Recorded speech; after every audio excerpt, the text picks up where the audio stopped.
नमस्कार, स्वागत है आप सभी का सीएनबीसी आवाज पर। मैं हूं हर्षदा सावंत और आप देख रहे हैं आपका पसंदीदा स्टार्टअप शो आवाज एंटरप्रेन्योर, जहां हम बात करते हैं भारतीय स्टार्टअप इकोसिस्टम के बड़े मुद्दे, ट्रेंड्स और साथ ही नए आइडियाज की। रिड्यूस, रीयूज और रिसाइकिल, ये एक ऐसा मंत्र है जो प्लास्टिक के बोझ में दब रहे एनवायरनमेंट को बचाने में हमारी मदद करेगा। सरकार के सिंगल यूज प्लास्टिक पर बैन लगाने के बाद भी इसका अब भी इस्तेमाल थमा नहीं है। इस हकीकत के मद्देनजर कई स्टार्टअप्स हैं जो प्लास्टिक वेस्ट की रिसाइकलिंग पर जोर दे रहे हैं। कुछ आंकड़े देखिए, भारत में हर साल 150 लाख टन प्लास्टिक वेस्ट निकलता है। इसका ज्यादातर हिस्सा समुद्र में बह जाता है। प्लास्टिक डिकम्पोज होने में सदियां लग जाती हैं और बहुत ही स्पेसिफिक किस्म का प्लास्टिक रिसाइकिल किया जाता है। अब धीरे धीरे लोगों के बीच अवेयरनेस बढ़ रही है और प्लास्टिक रिसाइकलिंग में इनोवेशंस भी देखने को मिल रहे हैं। इसीलिए भारत का प्लास्टिक वेस्ट रिसाइकलिंग मार्केट, जो 2021 में 7.78 मिलियन टन्स का था, अनुमान है कि 2027 तक ये 16 मिलियन टन का होगा। लेकिन पर्यावरण को बचाने के मकसद के सामने ये आंकड़े बहुत ही छोटे हैं। प्लास्टिक वेस्ट रिसाइकलिंग में काफी स्केल हासिल करने की जरूरत है। कैसे अचीव होगा ये स्केल, इसी पर है आज हमारा फोकस। और मेरे साथ है पैनियन नेशन के founder and CEO money Vajpayee, circular economy marketplace recycle के को-फाउंडर और सीओओ अभिषेक देशपांडे और अर्था वेंचर फंड के फाउंडर और सीईओ अनिरुद्ध एदमानी। आप तीनों का ही स्वागत है सीएनबीसी आवाज पर। ये प्लास्टिक रिसाइकलिंग, कम प्लास्टिक का उपयोग, मैं पर्सनल अपना ओपिनियन यहाँ पे रखूँ तो इस सेक्टर से मुझे लगाव है और मैं देखना चाहती हूँ कि आप जैसी कंपनियां यहाँ पर क्या कुछ कर रही हैं। तो बहुत बहुत स्वागत आप सभी का सीएनबीसी आवाज पर। मैं आप दोनों से सबसे पहले समझना चाहती हूं कि बैनियन और रिसाइकिल के मॉडल्स क्या हैं। मनी, शुरुआत आपसे बताइए, आप किस तरह की रिसाइकलिंग में जुड़े हुए हैं? नमस्कार। बैनियन नेशन एक प्लास्टिक रिसाइकलिंग कंपनी है और हम इनफॉर्मल रिसाइकलर्स और कलेक्टर्स के साथ काम करते हैं। और हम शैम्पू बॉटल्स, लोशन बॉटल्स और जो घर में हम इस्तेमाल करते हैं और डिस्कार्ड करते हैं, ऐसे प्लास्टिक हम कलेक्ट करते हैं इनफॉर्मल रिसाइकलर्स के माध्यम से।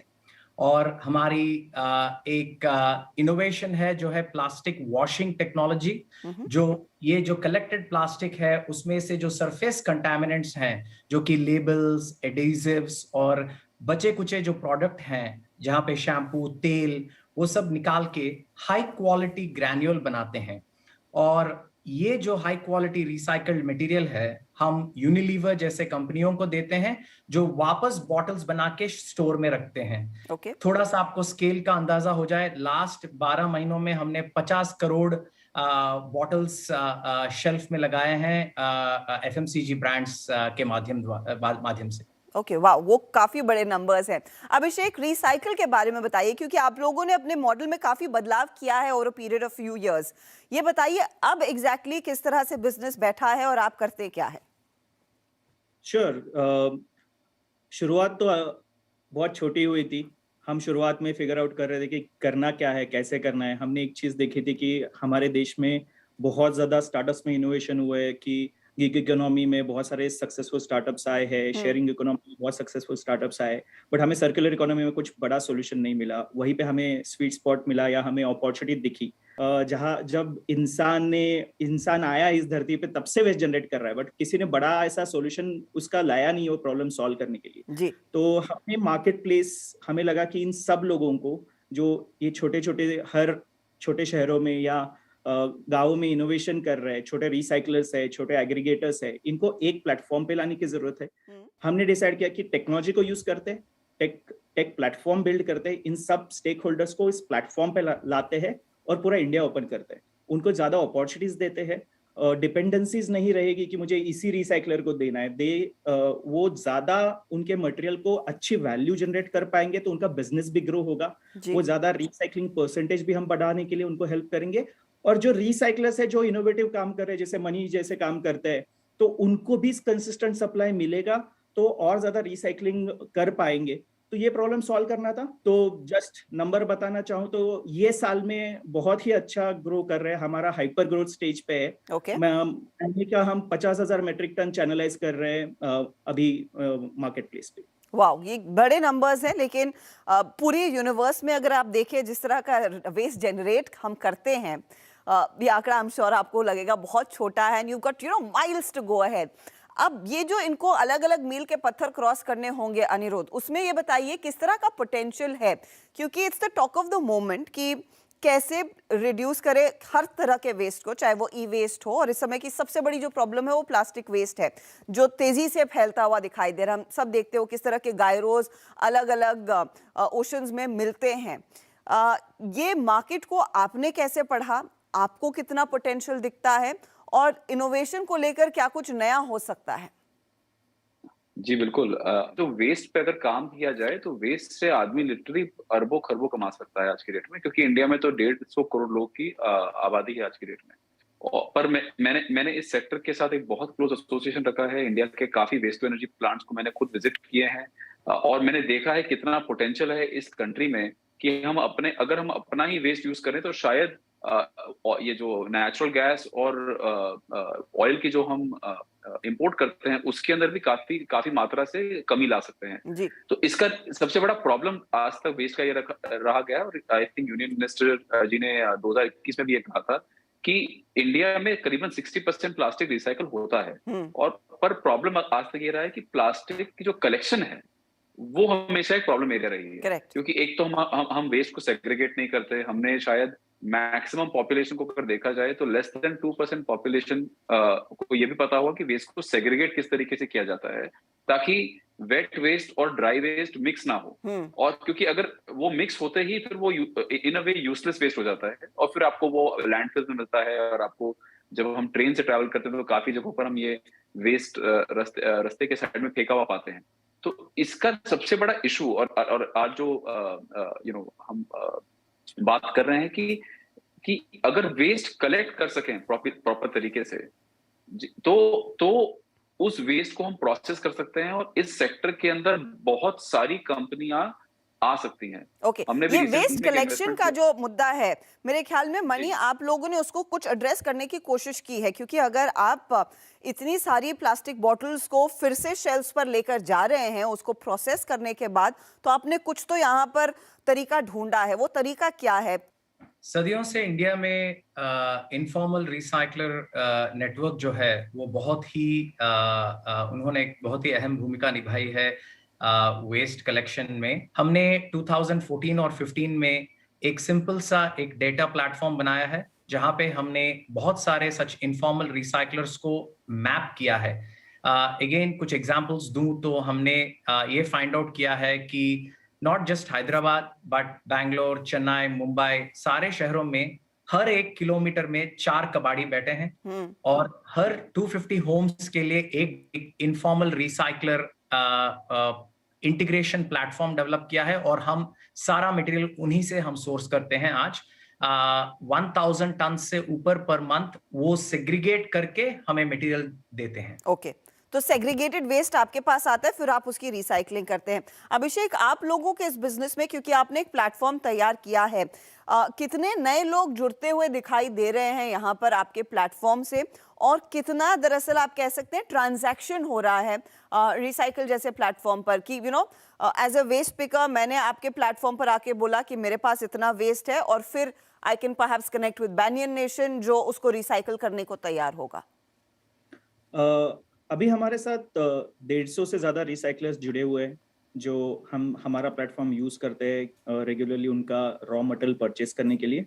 और 24 स्टेट्स में और यूनियन टेरिटरीज में हम अभी फिलहाल काम कर रहे हैं, जहाँ से ये जो एग्रीगेटर्स है जो मटेरियल कलेक्ट करते हैं कबाड़ी वालों से, ये हमसे जुड़े हुए हैं। ये हमारा मोबाइल ऐप यूज करते हैं जो मार्केट प्लेस का है, और पूरा माल हमारे मार्केट प्लेस पे जो 150 से ज्यादा बायर्स है उनको बेचते हैं। क्वालिटी बहुत ज्यादा मायने रखती है इस इकोसिस्टम में। अगर सही से मटेरियल, राइट क्वालिटी वाला मटेरियल अगर रिसाइकलर्स को भी नहीं मिलेगा तो जो वो प्रोड्यूस बना रहे हैं, जो प्रोडक्ट्स बना रहे हैं, उस क्वालिटी भी अफेक्ट करता है। तो हमने वो जो सेलर्स को है उनके जो प्रॉब्लम्स है उसको भी समझा है। वहां पे हमने बहुत ज्यादा स्टैंडर्ड ऑपरेटिंग प्रोसीजर्स इम्प्लीमेंट करना चालू किया है पूरे देश में, बिकॉज हर चीज का डेटा हमारे सिस्टम में कैप्चर होता है। Okay. हम हमारे सिस्टम में एवरी लेयर हमारे पास टेक्नोलॉजी टूल्स है जो डिप्लॉय हुए हैं, तो वो हर डिसीजन हम डेटाबेस पे लेते हैं। तो हम अब इस एग्रीगेटर्स को सिंस हमने मार्केट कैप्चर कर लिया है, अब हम रिवर्स सप्लाई चेन में जा रहे हैं। इन एग्रीगेटर्स को एजुकेट करें कि अगर आप ये कबाड़ी वाला से खरीद रहे हो, किस तरह से आपको मटेरियल खरीदना है, क्या क्वालिटी पैरामीटर्स होने चाहिए, क्या नहीं खरीदना चाहिए। तो एक अवेयरनेस सप्लाई चेन में बहुत ज्यादा जरूरी है। तो सिर्फ वो एग्रीगेटर ये जो आपने क्या नहीं खरीदना चाहिए की बात कही ना, दिक्कत वहीं पर आ रही है। अब हम सब जानते हैं कि अगर आप वाटर बॉटल खरीदते हैं, पानी की बोतल खरीदते हैं और कचरे में फेंक देते हैं, वो कोई ना कोई वेस्ट पेकर फटाफट से उठा लेगा, क्योंकि उसका बड़े पैमाने पर रिसाइकलिंग होती है, उसकी रिसाइकलिंग की डिमांड है। लेकिन अगर आपने एक चिप्स का पैकेट खरीदा जिसमें अंदर से एल्यूमिनियम कोटिंग है, उसको कोई छूना नहीं चाहता, ना ही पान मसालों के पैकेट को छूना चाहता है, ना ही बिस्किट के पैकेट को छूना चाहता है, तो क्या उस तरह के वेस्ट के लिए कोई सोल्यूशन मनी आपके पास है, या फिर इस समय उस पर काम चल रहा है? क्योंकि प्रॉब्लम वहीं पर है, ये वो सिंगल यूज वेस्ट है जो सबसे बड़ी मुसीबत बना है। हमने एक टेक्नोलॉजी डेवलप की है, उसको हम लेयर सेपरेशन बोलते हैं, और मल्टी लेयर लैमिनेट का मुद्दा जो आपने उठाया अभी, वो सबसे बड़ा चैलेंज है।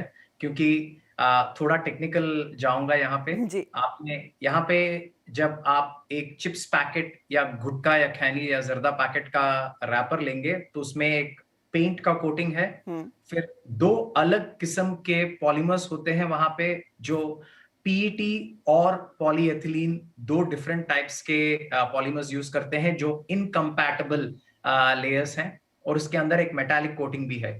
बैनियन नेशन एक ऐसा कंपनी है जो टेक्नोलॉजी पे काम करती है, और हमने layer separation, ink removal, paint removal इस पे काम किया है।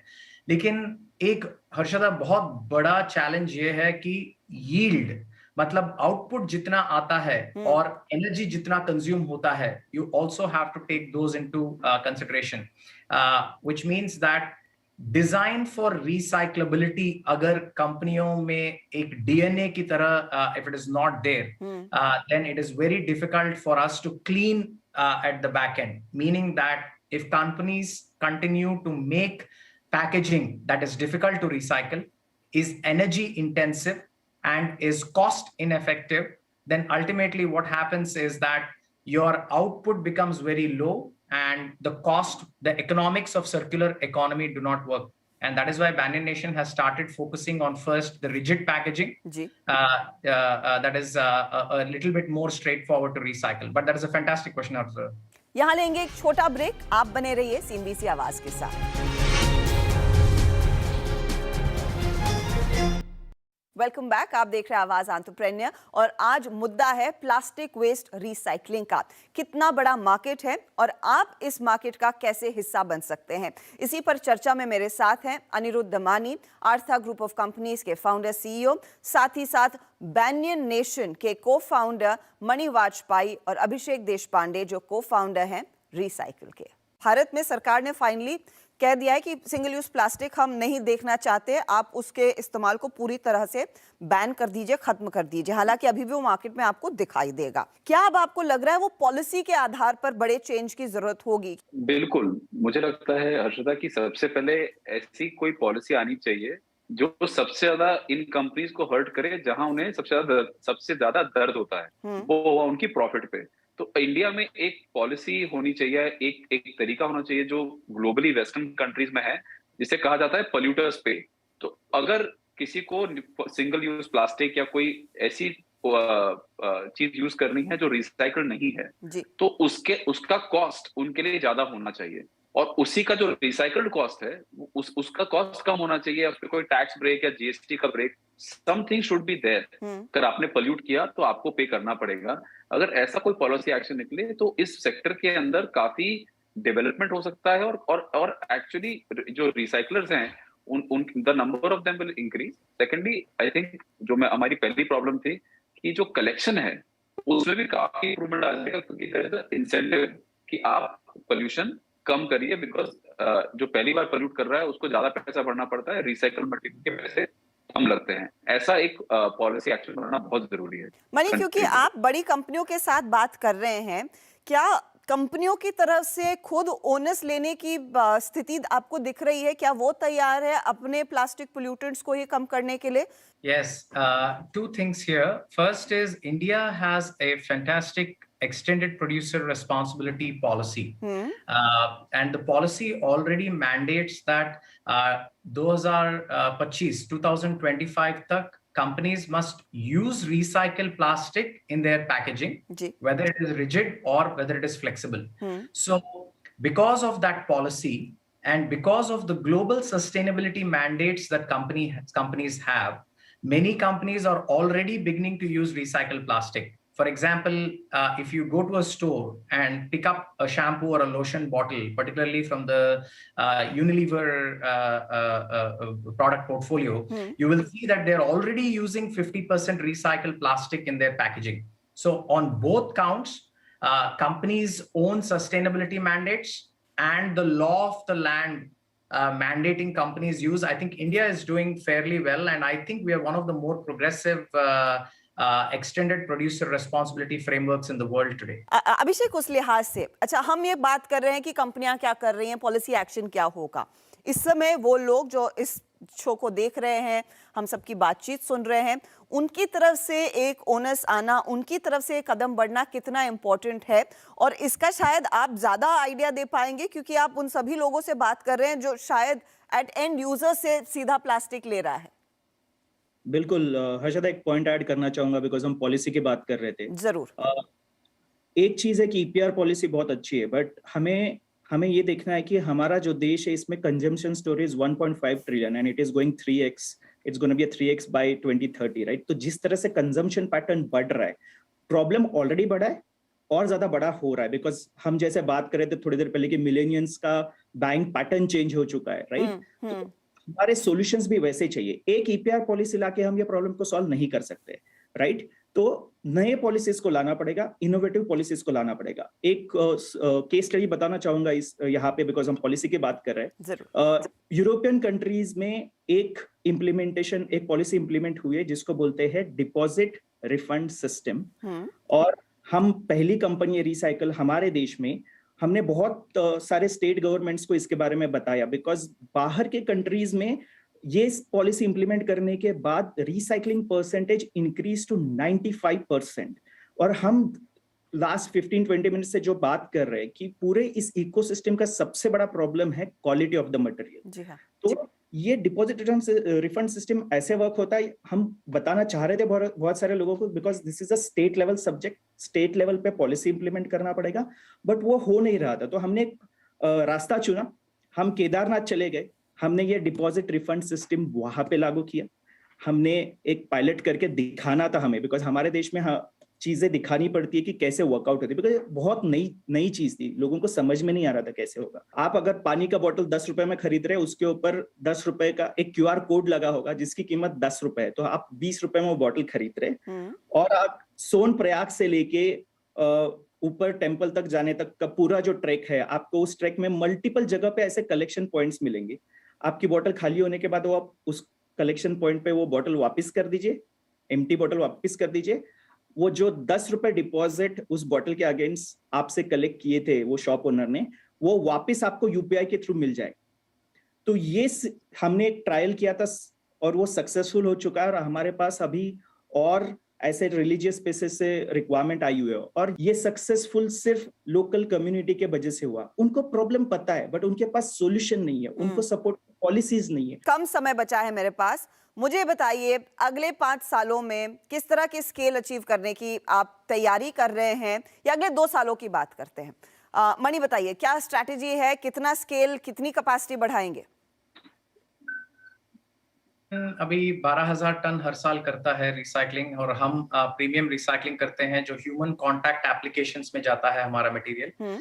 और नेक्स्ट 5 years में we are working to towards building a 100,000 tonne per annum plant, 1 lakh tonne recycle कर रहे हैं हम लोग नेक्स्ट 5 years में। उसके लिए हम इन्वेस्टमेंट्स रेज कर रहे हैं।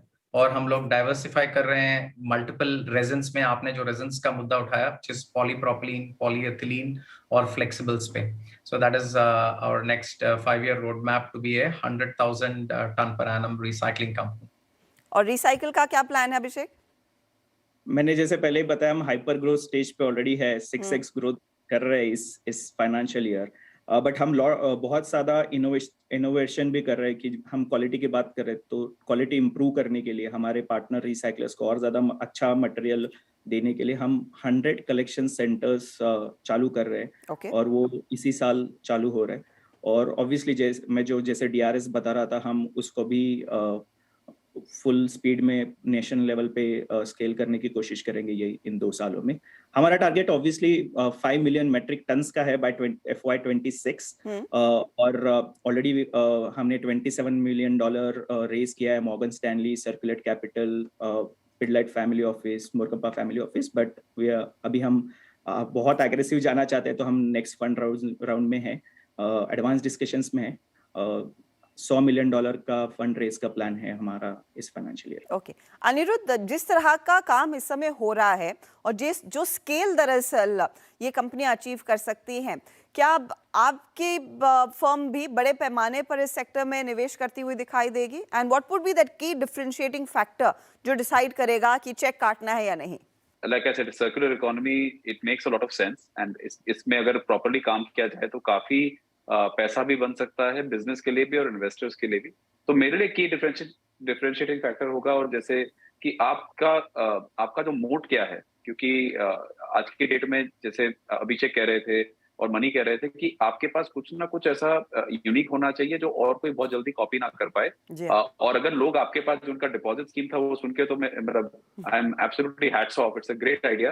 एंड मुझे लगता है कि ऐसी कुछ स्कीम हो जिसके अंदर एक बहुत अच्छा हुक हो, लोगों को एक इंसेंटिव हो to go out there and recycle. अगर ऐसी कोई स्कीम है और उसके अंदर एक अच्छा बिजनेस मॉडल हो, तो our doors are completely open. In fact ये एक सेक्टर है जहां पर इंक्लूडिंग आवर चेकबुक्स। और आई एम डेफिनेटली श्योर ये एक सेक्टर है जहां पर sky is the limit. And I wish you all the very best investments के लिए, स्केल के लिए, नए इनोवेशंस के लिए। बहुत बहुत शुक्रिया आप तीनों का हमारे लिए आज समय निकालने के लिए।